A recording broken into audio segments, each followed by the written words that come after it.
Okay, we're going to get started now with the finale ultimo, an intimate interview with Patrick Byrne. Who knows, it is a Saturday night, and I'm sure Patrick is loaded.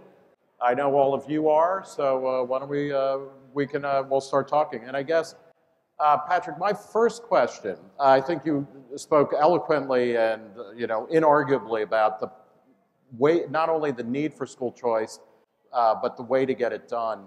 Here's a question for you. You talked about Milton and Rose Friedman. You're the chair of the Milton and Rose Friedman, or the Friedman Foundation for Education. How did you first encounter Milton and Rose's work? What was the context for that? And were they your gateway into a kind of libertarian worldview? It was, oddly enough, in 1984, I was living in the north of Thailand in a little house by a refugee camp that in the 60s, some people from the American military and early 70s, had lived there. And there wasn't much to do, but there was a stack of Time or Newsweeks and such in the garage. And I was reading these, so I started reading through the stack, and I found these essays by Milton Friedman, who I'd heard of in my college economics classes, but not studied closely. And his essays made such impeccable sense to me. And that's when I first really started getting, exposed to his thinking, just these popular essays. So you were reading years old Newsweek columns. Right. Yeah, that's great. And then I came back and I finished up and I did a minor in economics at Dartmouth. And I was also doing philosophy in the standard dose of philosophy. And it wasn't until I was well into my Ph.D. program that I realized, gee, a lot of the stuff that I'm learning in political philosophy, John Rawls and stuff, is fundamentally inconsistent. It was like I thought I was studying two different subjects, and I gradually put it together that it was really quite inconsistent. I had to choose sides. Yeah. And then I saw Milton on a cable at Stanford. He did called it local access, when you have local access TV. I saw him do a talk on school choice in the Stanford community. And people came in loaded for bear, of course. And if you ever saw Milton Friedman in a debate, it was like watching a little Aikido master flipping people around. And these folks would come in from a very statist intellectual community in general and try to debate him. And he was invariably gentle and polite and ran circles around people. And I will never forget, my pop and I watched that local access TV that night, and I think we both decided then, gee, if there's one thing that would make an enormous difference for America, it's fixing the educational system. So that's really where it got going. And then Cato, Ed Crane at Cato, came by one time in around 2000, came by Utah and met me, and we had lunch, and then I told him about my great admiration for Milton Friedman, and he said, well, Milton and I are old friends, let me arrange a meeting. And we met, and that's how our relationship started. Okay, here's a harder question, and one of the earlier questions after your talk was from one of my fellow Reason colleagues, and this one is from another one who's here tonight. But why should the state be involved in education, or is that a second best option? Or can you make the case that education is a public good or should be supplied by the state? Well, Milton did speak of, ideally, someday maybe we'd get more education at a lower cost if it ultimately was completely private. And you bought education for your kids just like you bought shingles for your roof, and it was completely private. I think that there is some argument. That would be too, I think it's the kind of thing that when in doubt, you want to be a little bit cautious with. And rather than leave things that entirely to the private market, we want to, it's a bit paternalistic to say, no, you have to educate the children, you don't get a choice about that, but to leave the form of education up to the parents, I think that's a good, healthy step. And if we took that step, let another 50 years go by and then start thinking about the next step. Well, let's talk about Overstock, Overstock.com, your company. You've been on the cutting edge of a lot of different things, including using Bitcoin or taking Bitcoin, and we'll talk about that. I'm interested also in, you're one of the last, if not the last, big retailer internet retailer who is really kind of balls out against internet sales tax, against collecting state taxes. Talk a little bit about where that is and what has happened in an industry where one of the reasons why the internet flourished was because they didn't have to collect sales tax, and that gives a competitive advantage to the company, but also to the consumer. Where are you on that? Well, there was in 1991 or so, there was a case, a North Dakota company that sold office supplies or something, kwon, was brought, sued in Illinois because they weren't collecting taxes. It got to the US Supreme Court, who decided in 1992, out-of-state retailers can't be forced to collect in-state taxes. And there were a number of arguments for that, not the least of which is the dormant commerce clause, I think it's called. In the Constitution, it says that the federal government Congress is empowered to regulate interstate commerce, which had for 2 centuries been interpreted to mean because the states were not able to, and taxation was one form of regulation. So that's how things stood. States got very hungry, of course. States are always hungry for revenue. So about 6 or 7 years ago, they got serious about collecting taxation on out-of-state retailers. It's quite an open question whether that's even constitutional. Because what the US Supreme Court said it was Quill, it was the Quill decision. What they said in 92 was that a state can't do it individually, but Congress could. If Congress ever wants to revisit it, they could set up a system of how to tax out-of-state retailers shipping in state. It's the political economy of it has been hilarious because there's Amazon who has built out a footprint in, last I heard, about 40 states. But they put their Delaware warehouse, they historically took the position, well, we don't own that. We put in a subsidiary called the Amazon Delaware Warehouse Corporation. So we don't really have any operations in Delaware, so we're not going to collect tax. And that's what they've done across the country, which was a very aggressive tax position for Amazon to take. That tax position crumbled beneath them in the last few years. And so now that they have warehouses in all these different states, they have essentially become a big box retailer. Only their big boxes aren't stores, they're warehouses. Given that it's now going to happen anyway, we, meanwhile, have been super careful about keeping our only employees are in Utah. And we've been very, very careful about that. So I think we have some in Pennsylvania now, we have some in Chapel Hill as well. But we've generally been very, very, and we pay taxes in those states. But we thought Amazon's was an extraordinarily aggressive tax position. Well, they reached the point that now they have warehouses in, say, 40 states.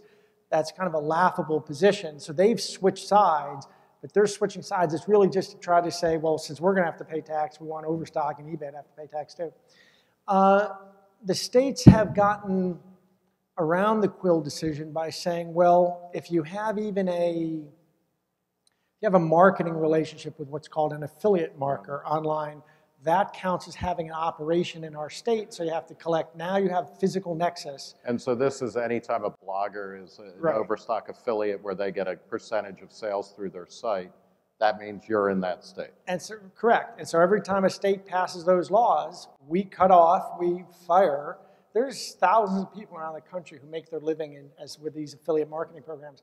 We and the other major retailers, we just fire them, and it's a shame. And every time they pass one of these laws, hundreds of people get fired in these different states.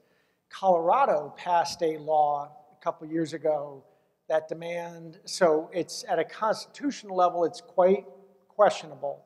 The New York Supreme Court has upheld New York's decision that they were going to do this.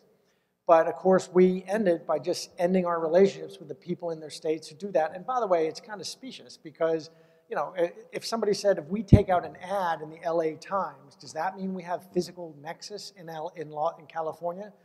Don't think so. But why is it that if some blogger in California, we pay for him to put a link on his site to us, now we have physical nexus in California? But anyway, so anytime a state does it, we end the relations.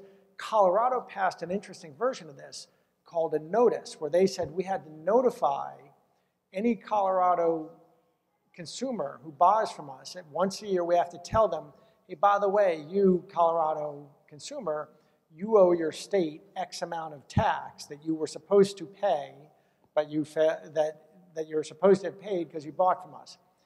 It's a use tax, and we were supposed to give Colorado a list of everybody in Colorado who bought from us and how much they bought. So now Colorado can make sure they ding them, which I don't feel so comfortable providing any government the list of their citizens. Last week, the United States Supreme Court overturned the Colorado law, and Justice Kennedy, in his opinion, slipped in some language that more or less said, it's time this all gets brought, either Congress fix it or we, the Supreme Court, are going to get in and straighten this out. What are the other regulatory issues that are bedeviling e-commerce?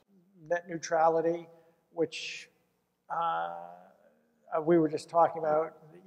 Netflix was, but I think the big issue is the Obama administration has, unsurprisingly, just applied a law that was supposed to regulate the telephone industry from the 1930s. Right.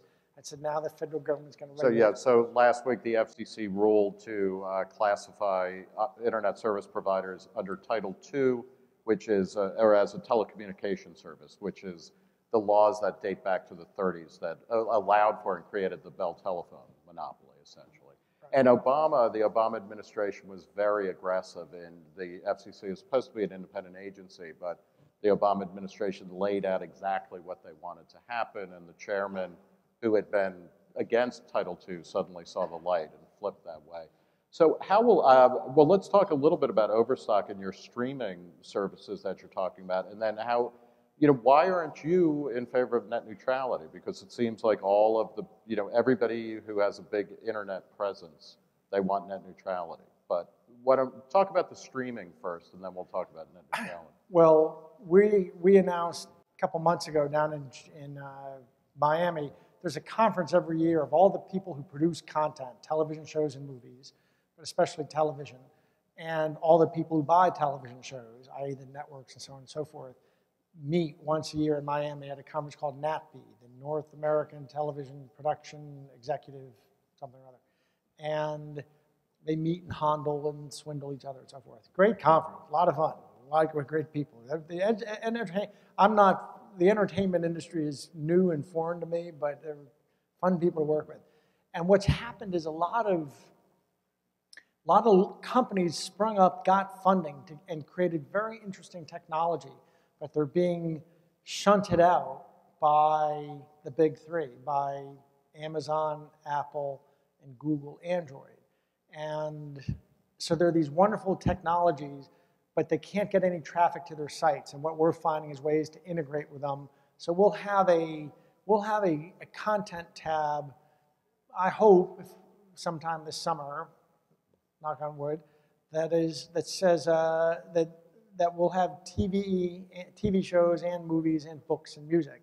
And it will be device agnostic in a way that, say, the iTunes stuff and the other three is not.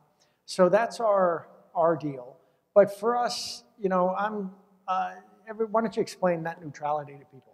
Well, many of you are probably familiar with it, but it's the idea that the internet should be maintained free and open through a set of rules that would be enforced by the government that wouldn't allow internet service providers to block access to legal sites or to throttle traffic on something like Netflix, and that it is, that there are no real instances of this happening, but it could happen, or where you could pay extra to have your material get to somebody's web browser first, things like that. And that this is seen as a violation of kind of the foundational principles of the web, so there should be a law against it.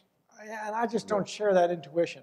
Now, it is the case that Netflix, for example, I understand on a typical weekday evening, something like 40% of the traffic of the packets on the internet are Netflix.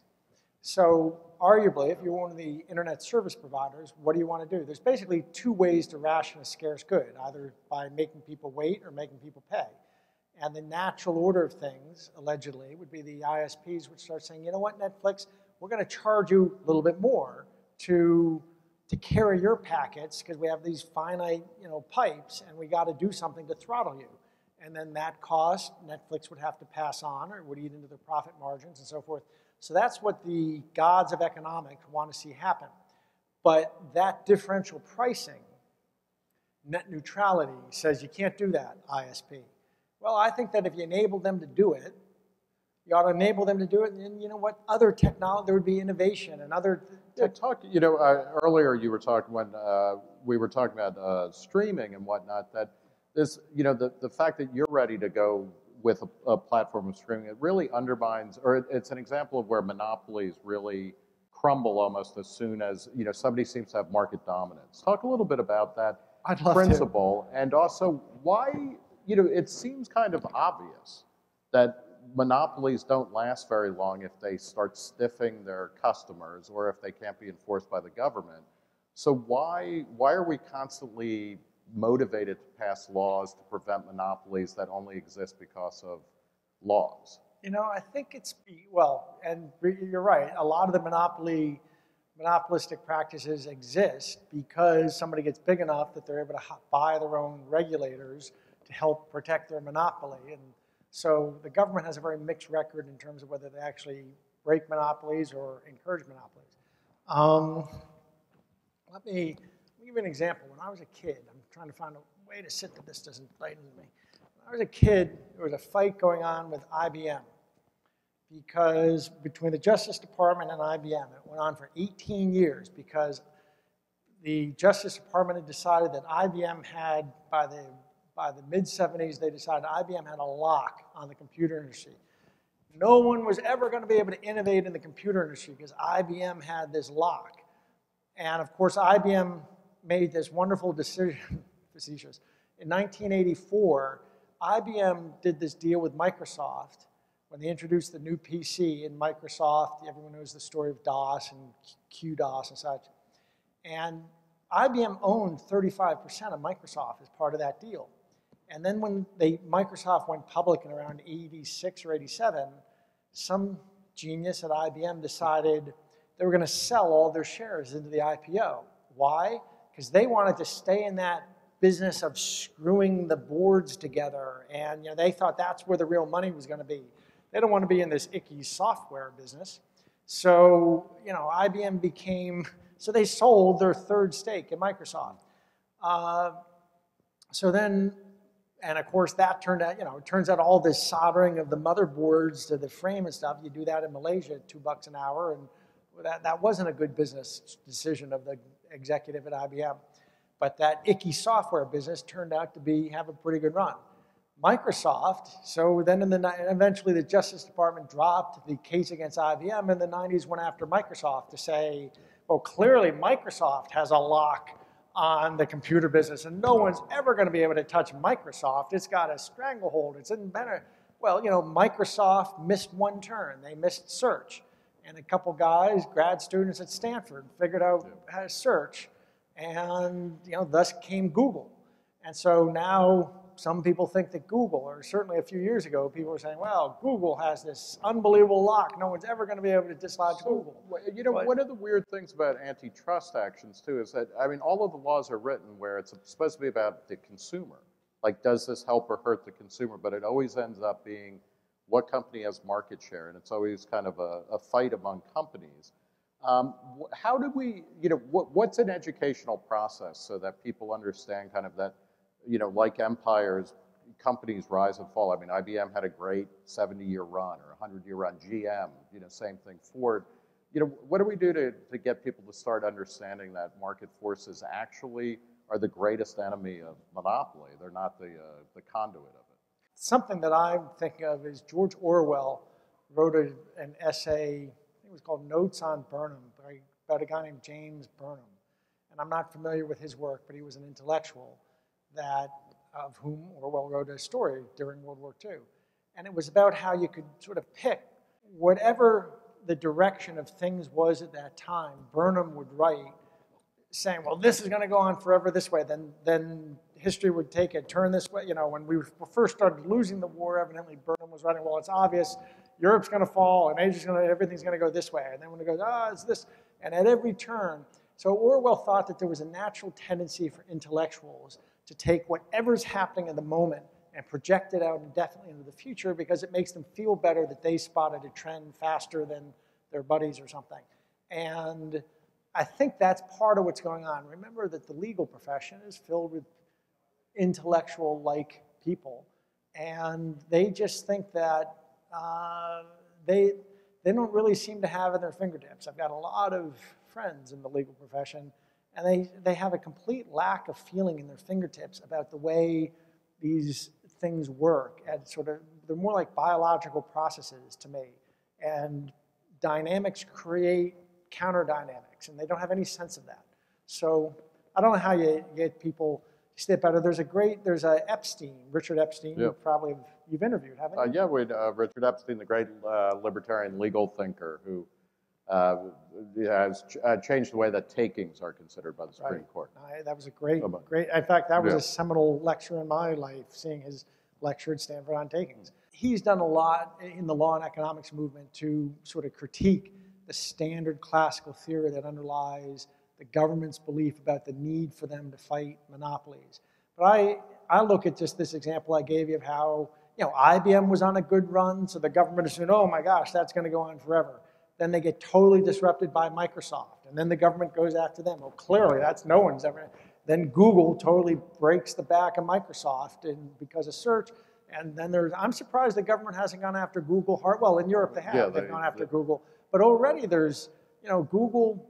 I love Google, and the great guys. I know guys at the company, and it's great company. I've learned a lot from the folks at Google and how they organize. There's a lot to be studied there. But I don't think they have a lock on anything. Amazon, Twitter, look at how much people get now from Twitter, what you used to get through search. Amazon has now surpassed Google as of last quarter for the first time in product searches. People are going to Amazon to search for products to find on the internet more than they go to Google to do it. But the folks in the legal profession, I think they're like this guy, James Byrne, whose work I don't know, that they look at whatever's happening now and they think, well, that's got to go on forever. Straight line extrapolation, which Trees don't grow to the sky. Yeah, I'm sorry to learn. I gained 2 pounds today, so by the end of the year, I'm going to be about 6,000 pounds if this continues, Buffett's, which may actually be true. So. On Wall Street, they say trees don't grow to the sky. Yeah. Yeah, it's just people's. Talk, okay, so here, we promised an intimate discussion. Let's talk more about what drives you. This, Patrick is one of the most interesting characters in the business world or in the policy world. This coming from an interesting character. But you wrote a Ph.D. dissertation in philosophy on Robert Nozick. What was the subject, if you can remember, and what drew you to Nozick? Well, it was Nozick and Rawls. It was kind of dancing around the era. When I was doing my doctorate, the sort of the 3 pillars within which the discourse was held was Nozick, Rawls, and Sandel. And I'd read Nozick over at Cambridge. What I was trying to do, I didn't really have the guts to say what I wanted to say, but I was deeply questioning. A guy named John Rawls at Harvard in 1972 or so wrote A Theory of Justice, and whole forests have been denuded for the paper, to write the books and papers in response to John Rawls. And John Rawls is sort of the intellectual underpinning. The conventional interpretation is that's the philosophical, intellectual underpinning of what we now think of as the social welfare state, of the Swedish model, or what we've evolved in. He talked about a veil of ignorance, where if you do a thought experiment and you imagine a system where things are kind of randomly distributed or just in very disparate ways, and if you didn't know where you would end up in that system, you would opt to kind of equalize things as much as possible. Right. That if you got to choose the rules of society before you were born, and you're separated by this veil of ignorance, and you don't know if you're going to be rich or poor, white or black, male or female, etc., what are the rules that you think society should run by? And whatever you would choose would be rational for you to choose there. Those are the rules we should live by now. And the standard interpretation is that you would choose something like Sweden. And what I was trying, that's kind of the church in which most of political philosophy, at least in my day, was done. you didn't argue, you didn't stray too far from that. And there had been feminist and Marxist reimaginings of this original position and saying, well, but if you know, Rawls is right, but if you knew everything we know now about the way male patrimony, you know, the way patrimony oppresses women, you'd add in these codicils that are extra feminist, or it'd be like an extra feminist version of Sweden.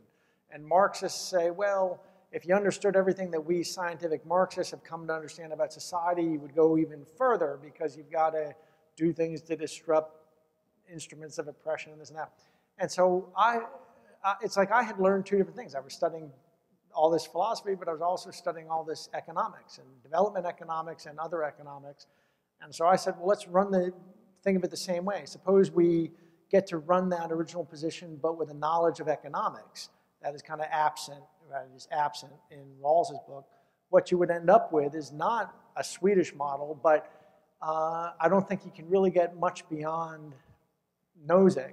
Well, I don't think that you can get from a rights-based perspective to anything like what John Rawls said. So I left it off saying, if you believe in this stuff, it can only be from a utilitarian perspective, not from a people have rights to this, that, and the other thing, but from, well, if you're a utilitarian and you might argue that the Swedish model is that which creates the greatest the amount of happiness, but you can't get there can't convince me that it's through people have a right to housing, people have a right to, that those aren't rights, they're goods. And I think it's good that people have them, but you're not going to get there. There's been this whole effort, as we all know, to take what the left has fought for decades and say, to end the fight by saying people have a right to this. And actually, 1948, the Universal Declaration of Human Rights, to say these are all rights that people have. And I think that's a particularly pernicious way to think of these things. They're not rights, they're goods. And if they're goods, we can talk about how to produce them and how to get people to have the most of them and the best of them at the lowest price and all that stuff. But once you come in and throw a blanket over all and say these are rights, you just sort of, to me, the kind of intelligent conversation ends. And it just... And I mean, Nozick is famous. A couple of people today had quoted Nozick in talking about a utopia of utopias, which is, you know, a kind of great libertarian idea. It's almost applying freedom of religion or religious practice to all aspects of human activity. You were talking about school choice. I mean, I think it's really kind of interesting that, you know, one great argument that you're making for school choice is you don't have to get into issues about what should schools be teaching or what's the common curriculum or anything, because you let all sorts of things happen. What do you do with the experiments in this that go horribly wrong? You know, I saw, and by the way, I don't mean to give short thrift to Nozick. I love Nozick. Yeah. Anarchy, State, and Utopia, which I read over in Cambridge, which my Don over there, a wonderful gal, a wonderful woman, Susan James, I think gave me to sort of inoculate me against it. I read it and I thought, gee, this is much more convincing than John Rawls. And it has the great advantage of being written, it's lucid and clear, and you never read a paragraph that you don't, and that's a common denominator of the, have you ever noticed the pro-freedom people, that, like Milton or Nozick, they write, and it's crystal clear what it is they're trying to say, and as opposed to the people we're up against. They write, and it's this crepuscular grammar, and I think the obvious, your first guess as to why they do it that way is the correct guess. It's all just to obfuscate. I'm sorry, go back to your... Well, I mean, about the utopia of utopias and school choice. What do you do with the schools? I mean, what do you do with the experiments that, you know, the experiments in living that go horribly wrong? I saw Milton and Rose. I sat with them while some New York paper interviewed them, and if you knew them, and by the way, Milton wasn't just being polite. Rose was his intellectual equal, and that may have understated it. She was sharp and aggressive while he tried to be gentle with people. So if he was the Aikido master, she was the Doberman. And so the journalist asked him a question about that. What do you do with the problem of madrasas? If you have school choice, what are you going to do? And Milton gave a very careful answer about that. And when it was all, you know, went on for 3 or 4 minutes, when it was all done, Rose said, and by the way, this country can survive a few madrasas. It's that simple. We can survive a few madrasas. and theoretically, are you going to send your kid to a madrasa? And if there is some madrasa, and I use that metaphorically for all kinds of ways. A school we don't like. A school we don't like, or teaching, fascism or something. Although I'm not sure I wouldn't. Well, it's going to be hard for them to imagine. It's going to be hard for me to imagine they're having good test scores, that they're teaching fascism, or they're teaching, that allegedly there are Christian schools that teach. Whenever I talk about this at universities, people say, well, what about those Christian schools that teach that human beings rode around on the back of dinosaurs?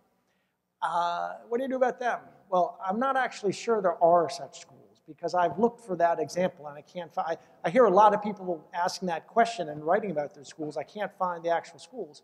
But if they did, my guess is their kids wouldn't be doing so well on SATs anyway. And so other parents are going to start saying, gee, just like you're not going to give your patronage to a local restaurant, which is serving bad food, that it's not going to draw, those kinds of schools are going to go bankrupt. And in the school choice movement, there is an argument. There are those, among the people who sort of oppose it, there are those who say, well, if you're going to let schools do this, they have to test their kids and publish the results of the test in aggregate. And I'm not sure, of course, on principle, I'm against any sort of government interference, but I could live with that. Just like I can live with that there is a government agency that says if you sell a can of peas, you have to have a label on it describing the contents. I think it's okay to say, I would certainly accept it as a compromise to say, okay, there can be these private schools taking vouchers, but they test their kids and they have to report each year the progress on tests and how much kids improve, before, things like that. So parents, it would help them make informed choices. And I could live with that. And I think if you had that, you're going to find that the madrasas and the schools that allegedly teach kids, humans rode around on dinosaurs would die out. Well, as somebody who watched a lot of Flintstone reruns, I'm pretty sure that humans did ride around on dinosaurs. Right. Well, let's talk about some of your particular great interests. You like skydiving, and you were talking, in a single month, you jumped 55 times out of a plane. Obviously, you survived each of them. How did you get into skydiving, and what's the thrill of that? 30 years ago, I used to skydive. I used to drop out, go down to Zephyr Hills, Florida, and live in a rented school bus that was up on cinder blocks for $20 a month. I was just part of that subculture that you see depicted in Point Break, and just lived. My business. So you're also a bank robber? Well, no. Wearing a dead president's mask or an ex-president mask. But you can live there on francs and beans, and I could be totally off the grid and spend a week at a time, and it was great. So in between different things I did, business projects and other things, I would just sort of drop out and live in there or camp in upstate New York and such, and do that. Well, I gave it, the guy who taught me to skydive in, it was about early 90s. I went back and jumped with him, and he taught me what's called a pro pack. It used to be that your chute would open and opens with a jolt, and your straps dig into you and it really hurts. But once you got good, you could learn to pack your chute so it opened with sort of a slow crumble, and it was called a pro pack. And it gave you not such a jolt. So we packed our chutes next to each other that time, and Frank Piagnelli, as I recall his name was, and he showed me fold by fold how he packed his chute, and I was doing mine. We did it. We went up and jumped. My chute opened beautifully, and his tangled up. And so I watched this guy from above, and he got in a, I forget what they call it. It's like being on a carousel where you're spinning, and he finally cut away at about 800 feet, popped his reserve, and he walked away from it. And I went and I jumped one more time, just because you always have to get back on the horse, and then I hung up my spurs, and I didn't jump again. So I didn't jump again until this year. Overstock's building a new campus, and it'll be open next August, say in 15 months, 16 months, and you folks will dig this. It's a $100 million, we have 900 people in each of 2 locations in Salt Lake, but 15 miles apart. So between the two, we found a location that we're building a $100 million campus that's right on the approach path of 22 million passengers who come and land at Salt Lake. And what I love about it, from the side, it's a corporate glass and steel version of the Roman Colosseum. But from above, it's a giant peace sign. And building a $100 million peace sign. And you said this is also, it's near the NSA giant base. It's just north of it's just a few miles north from that. You could fire a bullet from the NSA. I mean, we'll look right down 3 miles to this Bluffdale NSA facility that who the heck knows what they're building there. And so there was the grand opening on October 10th, the groundbreaking on October 10th, and all these poobahs from Utah came, and politicians and such, crowd of 1,500 people or more. And around this big, they already bulldozed out the footprint of this giant O. And of course, coincidentally, it's a giant O, but it's going to be an O peace sign. And the central hub is sort of a central dining facility. It's going to be great, a great epic building. But with all these people there, I jumped in from 18,000 feet. So I had to, since it had been 20, 25 years since I had jumped, I had to go and get my B license and get tuned up for this. So that's why I went and jumped in September and early October. I jumped 55 times. I jumped into the middle of this. The stock would have really tanked, right, if that went wrong. If you even missed the building, much less hurt yourself. You're also a black belt in Taekwondo and something else as well, or? Well, I did a lot of Hapkido and Brazilian Jiu-Jitsu. Never got the black belt. How did you? What got you into that, and what's the thrill of that? I'm the youngest and smallest of 3 sons, and my two brothers. So I grew up. My 2 brothers, playing tennis and golf and things like that. But I basically grew up getting my butt whipped by my big brothers. And so they thought they were toughening me up, boy named Sue kind of stuff. So all I ever wanted to do since I was a kid was learn.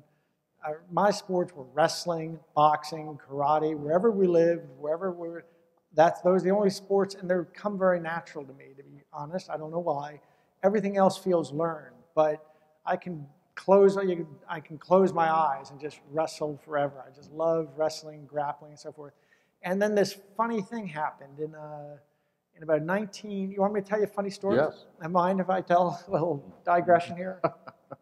I was a student in Cambridge in 88 to 90, and there was I swear, and this is the kind of thing that somebody will pick up and on the internet write these blogs. There's 2 guys who have written over 10,000 blogs about what a bad guy is and no one should listen, and they both are sponsored by Wall Street. And there's a reason Wall Street has it. I mean, it's kind of an odd hobby to write 10,000 blogs about why a guy and no one should listen.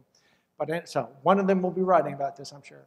I was a student in Cambridge, and there was a Playboy article about this martial artist in America who was challenging all comers. And I had heard about him and I think it's the only time in my life I ever bought a Playboy, but I bought a Playboy to read this article. His name was Warren Gracie. And the martial arts community in America was really ticked off that this guy had shown up from Brazil and was saying, look, I can fight anybody and I can beat anybody, any boxer or anything. And but he had choreographed the movie Lethal Weapon. And I had seen Lethal Weapon and had been particularly impressed because fights never actually go like they do in the movies where somebody does a beautiful spinning butterfly kick and that never happens. Fights are always 2 guys end up on the ground pounding each other, and I knew that much by then. So I read this article, and it was an interview with him where he was very matter-of-fact about it. He could beat anyone in the world. So I wrote him a letter. I said, no disrespect, Mr. Gracie, but I'm a wrestler and a boxer, and I'd love to, challenge you. I mean, I'm not. So you were really trying to do anything but your graduate work, right? You're like writing letters to press. I'll take you on. Only so much Rawls and Sandel. Okay. I could read Nozick all day, but not. So I wrote him this letter, and he wrote me this very polite. It was a very polite, respectful, not like, hey, I challenge you, but it was like, hey, please, it'd be my honor if I could come and fight you sometime. He wrote me back, oh, it's very nice, and sure, if you're ever in Los Angeles, look me up. So a couple years later, I found myself. I had a teaching fellowship at Stanford, but I had finished my classwork, and I moved down to Torrance, California. I called this guy and I said, so remember me from 2 years ago? Oh, yeah, come on in Tuesday afternoon at 3. We'll fight. We'll roll. I said, oh, that's great. Well, I go in. This was 1990, I guess. Actually, I tried to get in the Army. And I got rejected at the MEPS for medical reasons. And so, but I'd already kind of withdrawn from Stanford, trying to figure out what to do. And I just needed someplace to go and write my dissertation. So I drove down to California, and I go in and so he says, come in Tuesday at 3, we'll roll. I go in, and so it turns out that these guys, there were 4 brothers, and they were like carbon copies of each other. One, but if you'd set it on reduce. So one was about 220, and then there was one that was about 200, and then there was one that was about 170, and then there was one that was about 130.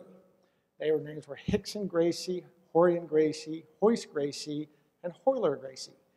And if those names mean anything to you now, no one had ever heard of these people back then.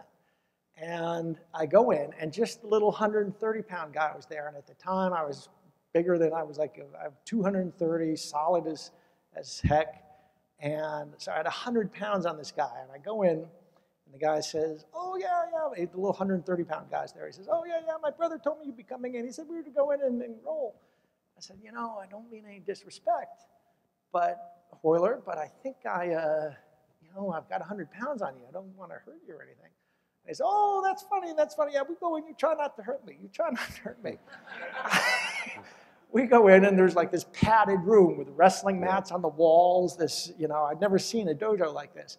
We go in, and I found out why there were padded mats on the walls, because I spent an hour getting thrown upside down, smashed. And I moved up the street to some really fleabag motel on Crenshaw Avenue and spent the next 2 months, just 2 or 3 months with them. And then for 3 years, I trained with them for about 3 years. Any moment I could, I'd go back to LA and train with them. And we became great friends. And the last time I saw them, this guy, Hoist Gracie, tested me. And he said, and we had become great friends, and he said, if you can last 3 minutes with me, I'll give you a black belt. And I would have been their first black belt. And I said, if I can last 3 minutes with you, Hoist, what about if I beat you? And he said, oh, buddy, that's funny. Yeah, if you beat me, you see this black belt, buddy, you take this home with you. And so we went. Of course, I lasted about 2 minutes. And anyway, but the last time I was there, some guy came in with a business plan for a new league he was going to create. It would be like a box. See, we were doing all this fighting. SEALs would come in, Marines, the LA County sheriffs, and they'd want to be trained. And it was like not a bit. It was like Fight Club, but it was all being videotaped, but you had to hide the videotapes. It was wildly illegal. And it was certainly undefined in some states, but it really was like Fight Club. But, and it was hilarious, because guys would come in, some black belt and kung fu, come in with 20 students being real jerks about it. Big guy saying, we're here to challenge you. And the 2 little Gracie guys would be like, oh man, you got to fight last time. Let me take him this time. And if anyone could last 30 seconds with one of these cats, it was like unbelievable. So some guy had this business plan for, let's create a league that'd be like a boxing league, but it would be martial arts, but you go into a ring and there's not rules and stuff like that. And they'd call it UFC.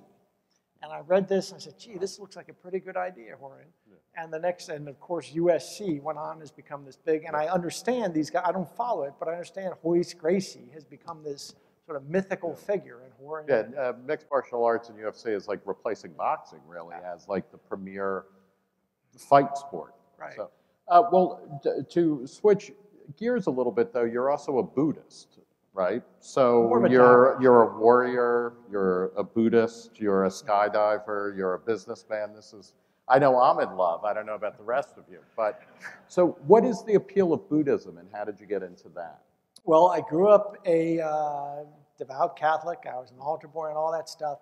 Around age 15, 16, I was an altar boy until I was about 14, which is quite old to be an altar boy. That's like, even Menudo. Like has a younger cutoff age, right?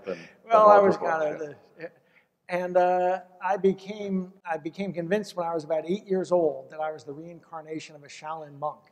Nick picked up right away. I was watching too many episodes of Kung Fu, and I became. It seemed more To be honest, I'm sure my instincts are quite, owe a lot to my Catholic upbringing, my instincts about my duties to the world and such. But my spiritual instincts really are more in tune with the Eastern. The idea that I don't, you're asking me about religion, so you're risking that I offend somebody. I don't mean to offend anybody's religions or anything.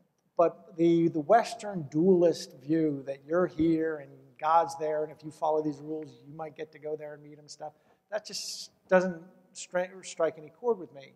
But the Eastern approach, that it's about self-cultivation and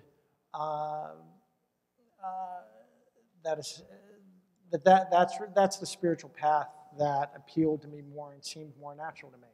And so I started off with Buddhism, then I got into Taoism.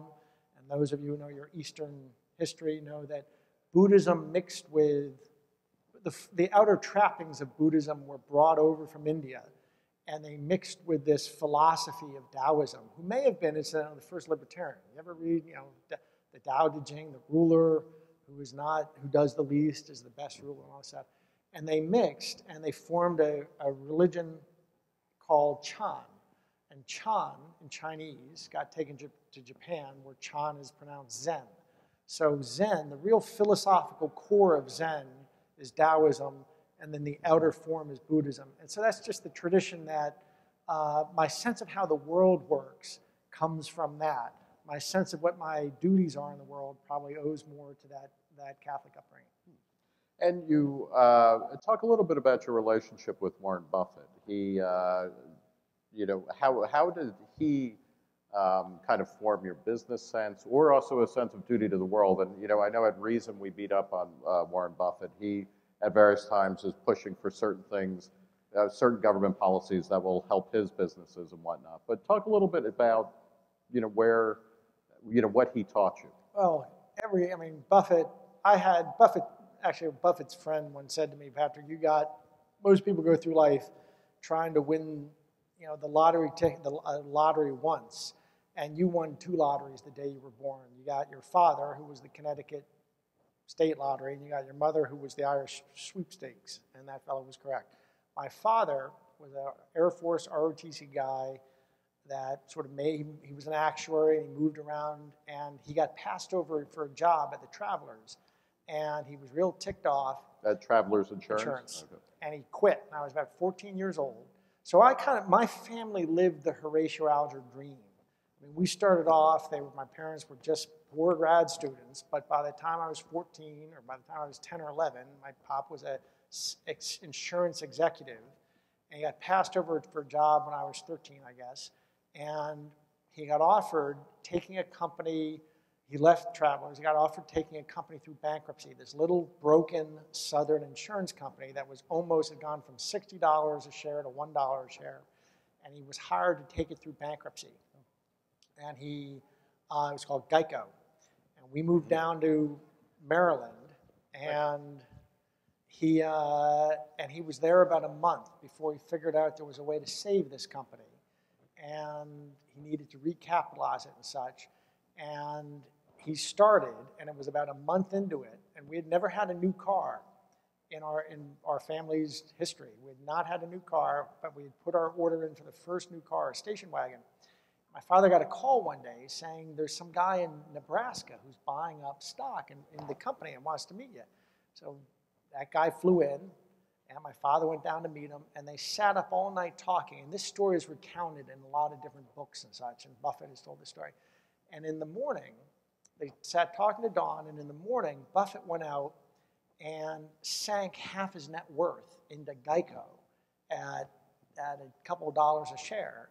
And my father came home and canceled the order for this new $6,000 station wagon and put it into Berkshire Hathaway at about $70 a share. And it worked out quite well for both the Byrne family and the Buffett family. And Buffett started staying with us, and he really is my rabbi after my parents, and he's my rabbi. In fact, that's how I'll get calls from him, tell Patrick his rabbi's calling. And I'll call, and he's been my rabbi for my whole life. And he taught me an awful lot about, what he taught me about business is a thimble in the bucket of what he's taught me about life. Now, which isn't to say he agrees with everything I do, and I think he's probably figured out, well, we both figured out along the way, we have some different DNA. He's a gentle guy. I will never outgrow my sort of working class Irish, I don't like bullies. And I find myself in various fights, like with Wall Street. I figured out what Wall Street was. It's funny, Fortune magazine went through a story about how crazy I was. And there's this big quote from me. This was November 2005. What a jerk this guy is, because I said in 2005, in front of a big business school class at Columbia, somewhere in America, there's grandmas eating dog food for dinner tonight, so some asshole on Wall Street can drive a Porsche. Well, Fortune ran that like, what a nut job. You know, that goes in the bucket of saying the SEC is in bed with Wall Street. How can that be? Well, I mean, it's become obvious. These guys are predators, and they have figured out ways to loot the savings of America. So I tend to do some things that Buffett wouldn't. I'm a bit more, well, a lot of things. I'm more bare knuckle than he would be. But he's got to a place in life where he doesn't, and I know he gets a bad rap from some people in our community. Buffett broke with the Republican Party. His father was a senator from Nebraska, of the Robert Taft kind of senator, Howard Buffett. And he was a real isolationist, John Birch senator. And in the early 60s, Buffett broke with the Republican Party over civil rights. Now, I've pointed out to Mr. Buffett that the 1964 Civil Rights Act was passed with a liberal Democrat, Hubert Humphrey, and working with the Republican Party. And it was the Democrats who were against it. He says, yeah, but the champions of the civil rights were the Democrats. But anyway, it was civil rights that broke him away from the Republicans. I just saw a week or two ago, Buffett for the first time saying in an interview, I think CNBC, and I don't know why he goes on. I wish he wouldn't go on CNBC. CNBC, by the way, has a fax machine, and they get fax instructions from they're pets of a certain small number of hedge funds. There's the hedge funds who are the crooked ones who've been indicted and such, like Stephen Cohen. They take their instructions about what to say over a fax machine from these hedge funds. Have you seen that fax machine? I have seen the fax machine, and I have a very highly placed source in CNBC who has told me this.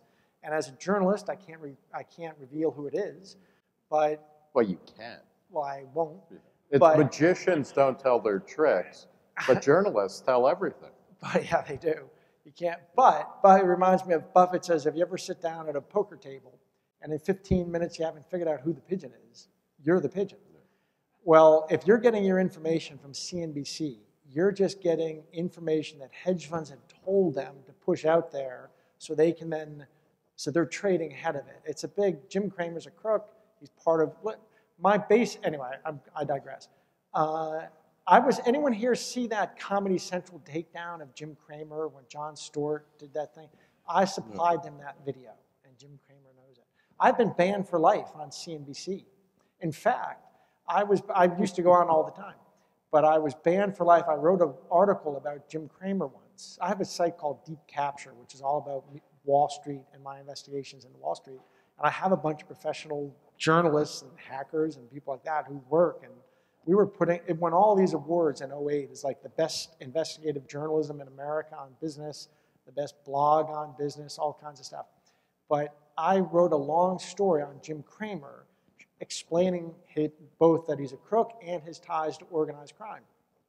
And I'm quite proud of the day his producer called me up and said, the story you wrote on Jim Cramer is the single meanest thing I've ever read in my life, and you're banned for life on CNBC.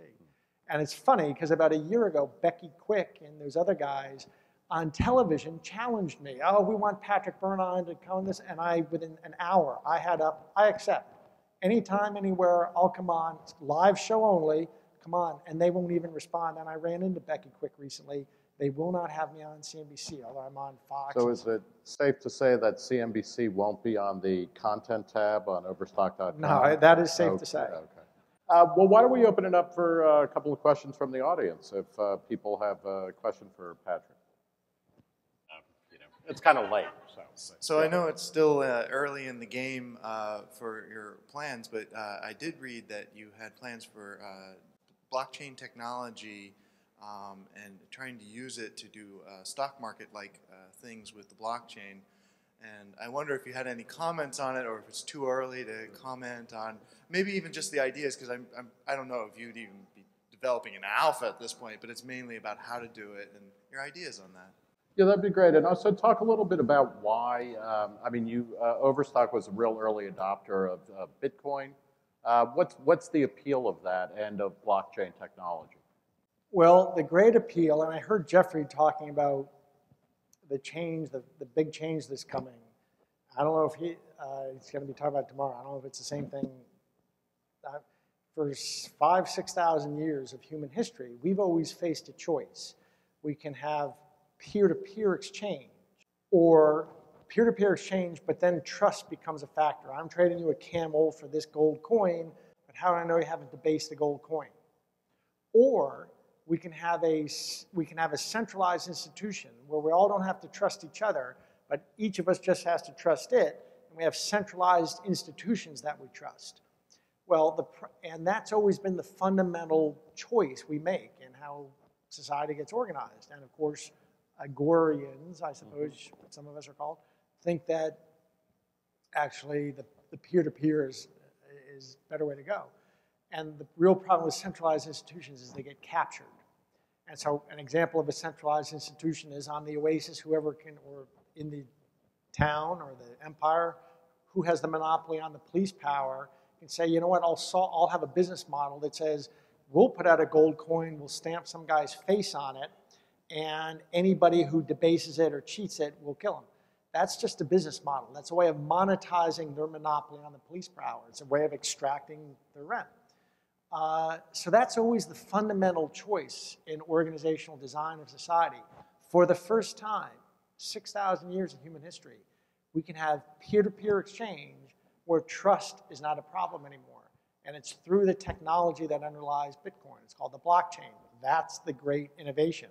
And I see the historical and political ramifications of this invention as it's like 6,000 years up to this point, and then there's this. And it's just going to, I think it's going to change everything, because we have all these legacy centralized institutions that are in one way or another have business models that are involved with saying, well, I'll solve the problem of trust among all you people, but in return for which I expect to get paid. And they've got various kinds of monopolies. And whether you're talking about central banking or at the heart of Wall Street, there's a centralized institution you never heard of called the DTCC.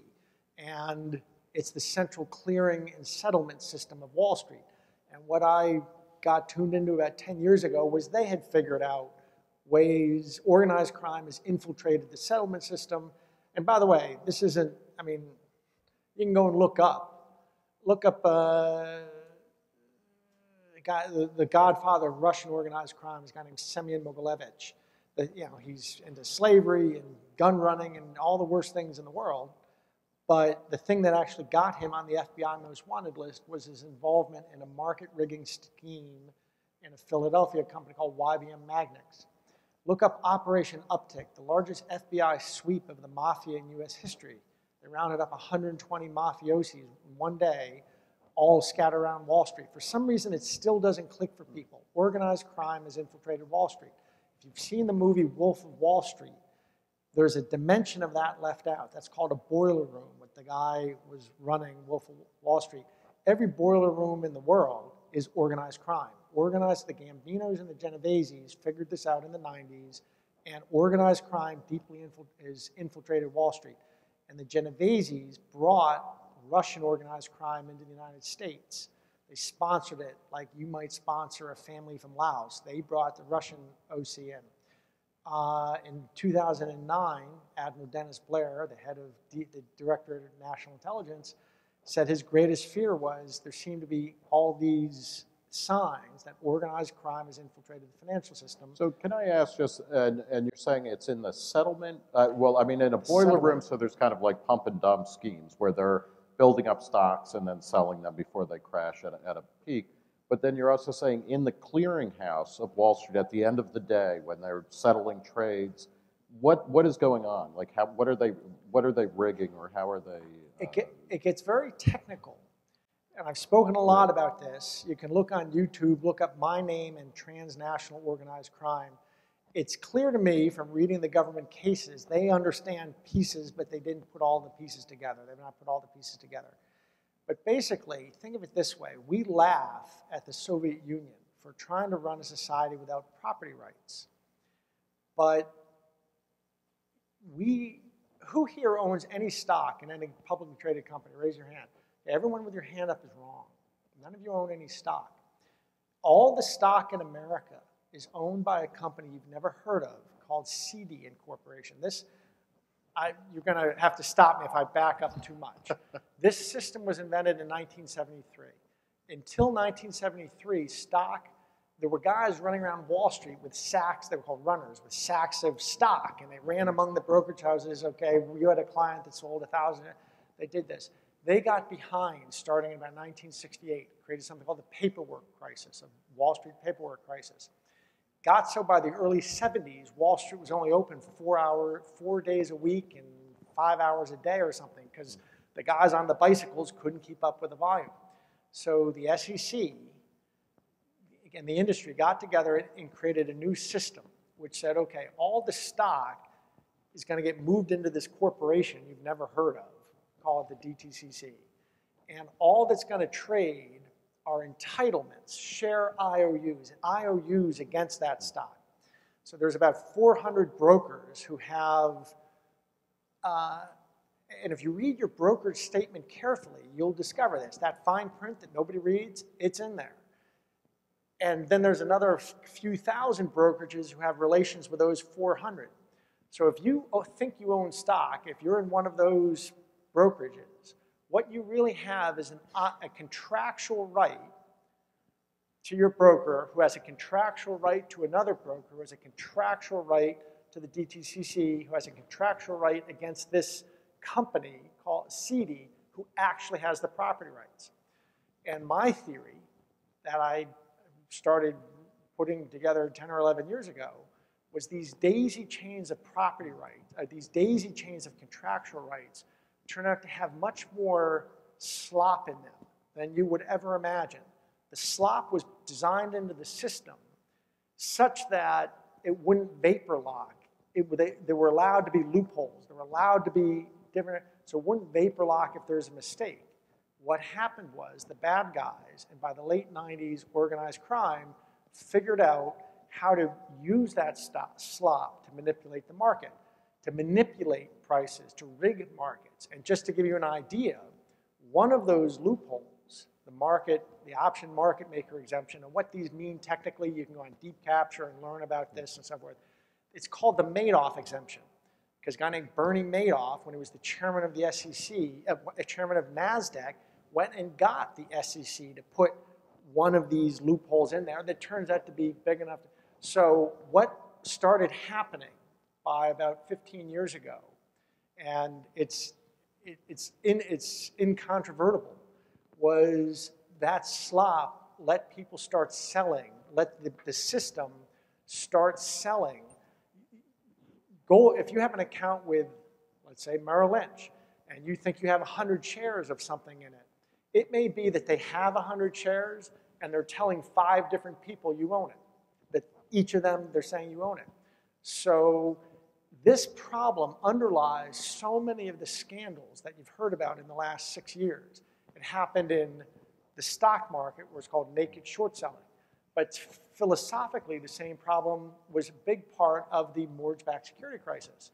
Turns out, so if you're 08, the crisis there, they would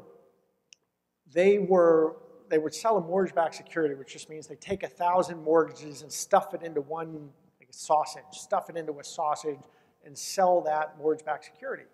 But as the lawyers would do the paperwork and get ready, when that day came to sell it, they might not have had all 1,000 mortgages. And what they would do is they would put in some IOUs and say, well, we'll catch up with the paperwork later and later and later. Well, the American Banking Association, when all this Chernobyl in 08, they came out and said somewhere between 18 and 30% of the stuff in these securities doesn't actually exist, which is why you may have heard about these weird bankruptcy cases in Florida where the guys who owned the bonds were showing up in court trying to foreclose on some homes, and there'd be the foreclosure hearing, and 3 different groups would show up thinking they owned mortgages on the bonds. That's the backstory. That's what was going on.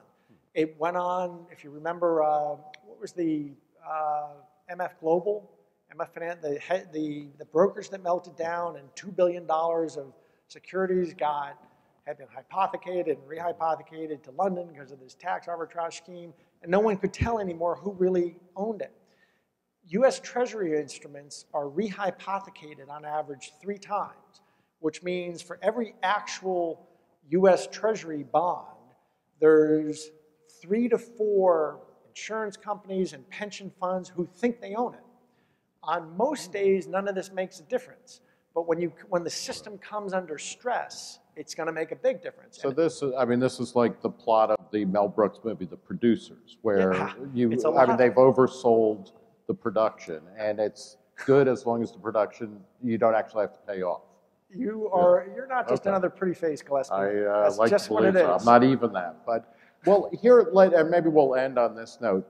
And yet, you're talking about this deep capture, this dark hypothesis, conspiracy, and at the same time, you're incredibly optimistic about the future, and you're talking about blockchain technology as a way around these sorts of problems. Where are the things, blockchain technology, certainly Bitcoin, things like that, peer-to-peer communication that doesn't have a trust problem in it, so it can scale up infinitely.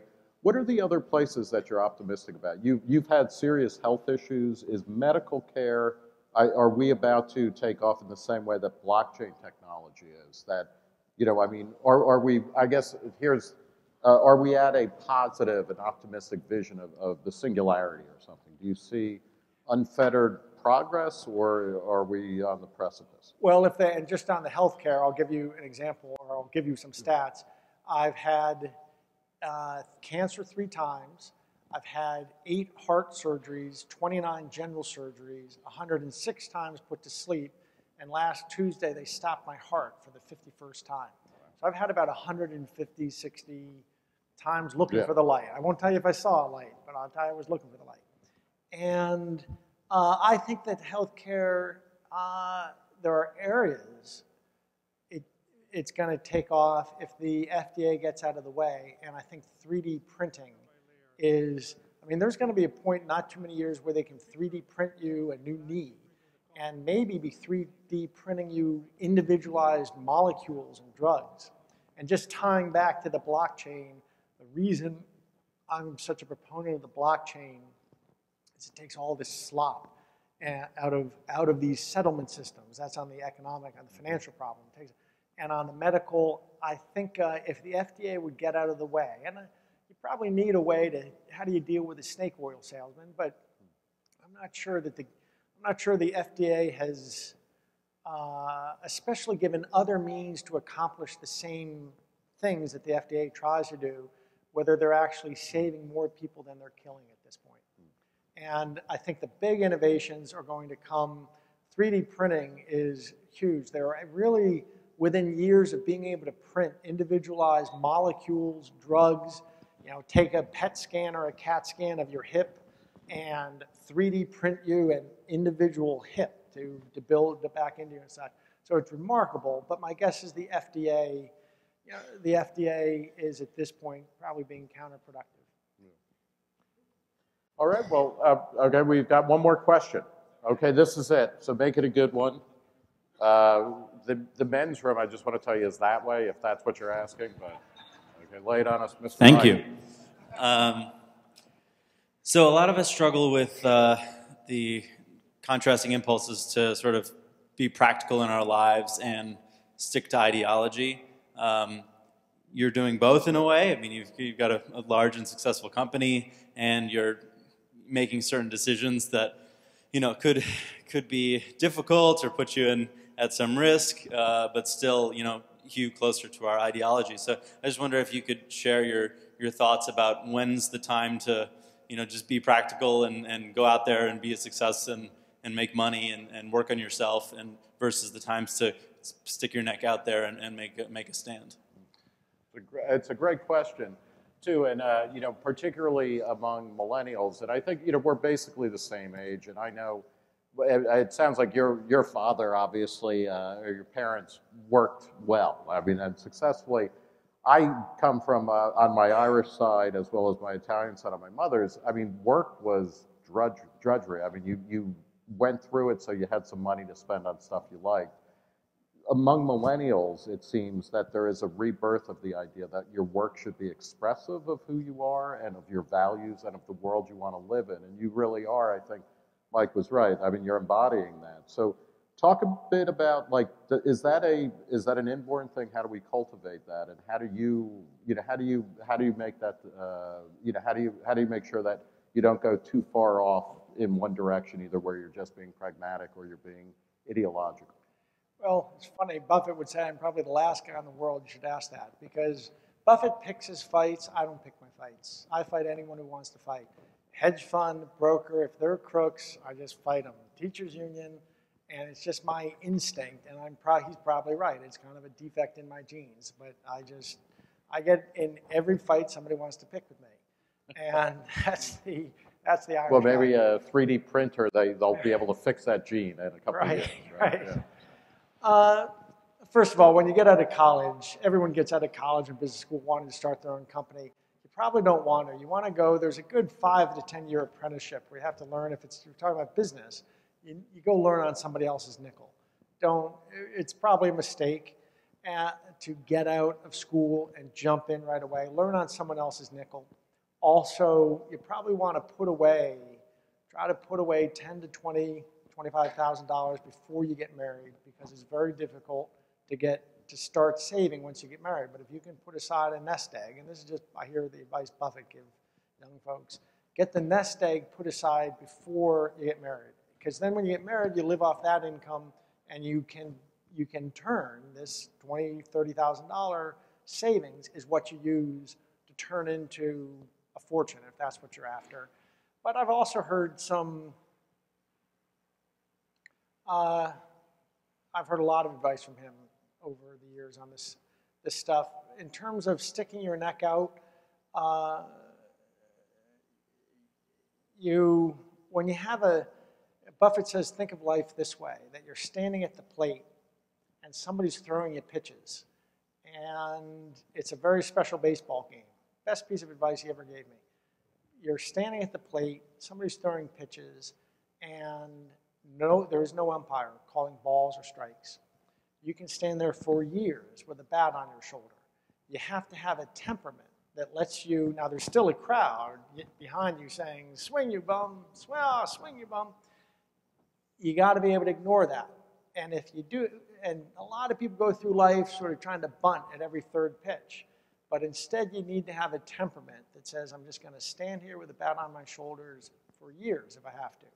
Every once in a while. So somebody throws you a pitch, and it looks great. Oh, it's a little bit high, and inside, you let it pass.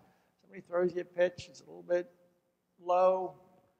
It looks really great, but you decide it's a little bit low, let it pass. Nobody's calling strikes. But every once in a while, every few years, someone's going to throw you a pitch that looks like the fattest pitch you're ever going to see. And when that happens, come out of your shoes on it. You come out, you swing for the fences on it. And that's probably where Buffett and I actually share a gene. So that would be my advice. If you, and I'll actually close on some great advice my dad gave me. I was kind of hospitalized. I spent 3 years in the hospital. I was an invalid all through my 20s. And I started really feeling, so that's why I ended up as a student all this time, because I was in and out of the hospital and there was not much else to do. And Stanford was wonderful to me. They let me do much of the Ph.D. from a hospital bed. And they, incidentally, what I started studying off there was mathematical logic, which included computation theory, which is the math that underlies cryptology, which is why when Bitcoin came along, I said, oh, this is that stuff I recognized right away, what it was based on and why I got so into it. But my pop told me, you know, there's really no, my father was like he got out of the Air Force, he played poker, he was a scratch handicap golfer, he was a golf hustler, kind of was that, you know, typical Irish guy till he was about 30. And then he started getting serious about life. His granddad, I mean, his father was a lifeguard till he was 36, and then ended up being an insurance agent. So, but my pop, when I asked him that, and my father died 2 years ago this week, which is why he's on my mind, I guess. He said, you know, people worry too much about that. Float around, try different things, and when you find the right thing, you just start digging at it, and it doesn't feel like work. It really doesn't even feel like work. And if you wake up someday and you're 35 and you haven't figured out what it is you want to be when you grow up, then you start having a problem. But Patrick, don't worry about it. Just keep floating around, try different things. You know, I took different jobs. I was in and out of academia. I would go and work on this kind, and I got paid. I had a pretty modest existence, but it was enough to live on. I tried being a boxer. I was writing my dissertation. I was fighting with the Gracies. I got a scholarship here and there that let me kind of, and I was just recovering from until I was about 30. And he was right. I came back to New Hampshire and went to work in a torch company in Lebanon, New Hampshire, that made industrial plasma torches. And I had led, anyway, I won't tell you how I got involved, but when I found that thing, gosh, I was in at 7 in the morning working to midnight, and I had found the most intriguing thing in the world to me. It didn't even feel like a job, and it worked out just like and when you find that thing, you just hammer it all the way to heaven, and it doesn't even feel like work. As Buffett says, I tap dance to work. Buffett's 83, and he says, I tap dance to work every day. When you find that, don't fret. Young guy, how old are you? Don't fret too much. If you wake up and you're 35 and you're still wondering what to be someday, maybe you got to, you know, listen to somebody else. But just follow what your heart is behind. Actually, can I give one more piece of Buffett advice? I think you can. This is a great piece of advice. I heard Buffett asked once by a school teacher a question in an audience, something like this. And the guy stood up and said, you know, I'm a history teacher at a local high school. I make a nice middle-class income, and I'm comfortable.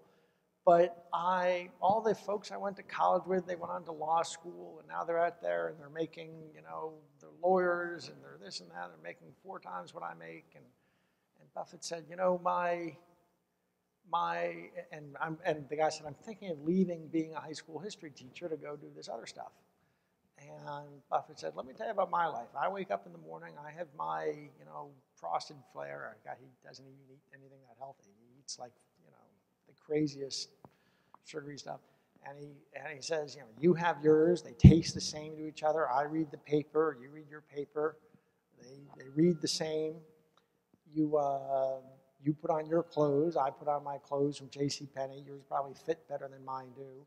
Most of our life is that, you know, as long as you've made it into the middle class, and of course it's easy for, you know, guys like me or Buffett to say, but if you can make it into the middle class, and there's all this psychological evidence that shows really your happiness increases with income up to about $50,000 a year in household income, and at $70,000 it basically plateaus. There's a slight increase from $70,000 household income to 110 or something, and then it's like it just goes flat.